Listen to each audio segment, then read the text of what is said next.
Maximum suggested retail price sa mga imported premium rice balak na ibaba sa 45 pesos kada kilo. Pagsapit po yan ng Marso at 31. Kaugnay yan kuha tayo ng buong detalye sa pag-ulat ni Bombo Bea Piniza. Balak ngayon ng Department of Agriculture na ibaba na sa 45 pesos kada kilo ang maximum suggested retail price sa mga imported premium rice sa mga pamilihan sa katapusan ng Marso. Ayon kay Agriculture Secretary Francisco Tio Laurel Jr., nararamdaman ngayon ang pagbaba ng mga world prices at inaasahan na magtutuloy-tuloy ito. Paliwanag ng kalihim kung magpapatuloy kasi ang pagbaba ng presyo sa mga world prices, maaari nang ibaba pa sa mas mababa sa kasalukuyang 49 pesos kada kilo ang presyo ng mga imported premium rice sa mga pamilihan.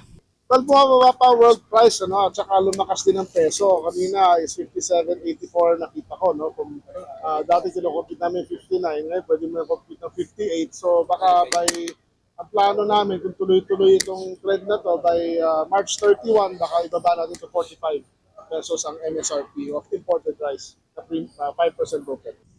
Samantala, inanunsyo naman ng kalihim na dahil dito mas posible na ang pagbaba ng mga presyo ng bigas sa 45 pesos kada kilo bilang itatalagang maximum suggested retail price sa mga ito pagdating ng Marso 31. Sa ngayon ay nagpapatuloy naman ang pag-arangkada ng distribusyon ng mga buffer stock mula sa National Food Authority bilang bahagi pa rin ng pag-aanunsyo ng Food Security Emergency for Rice. Tuloy-tuloy din ang pagbebenta ng mga local government units at ng ilan pang ahensya sa publiko sa presyong 33 hanggang 35 pesos kada kilo nito.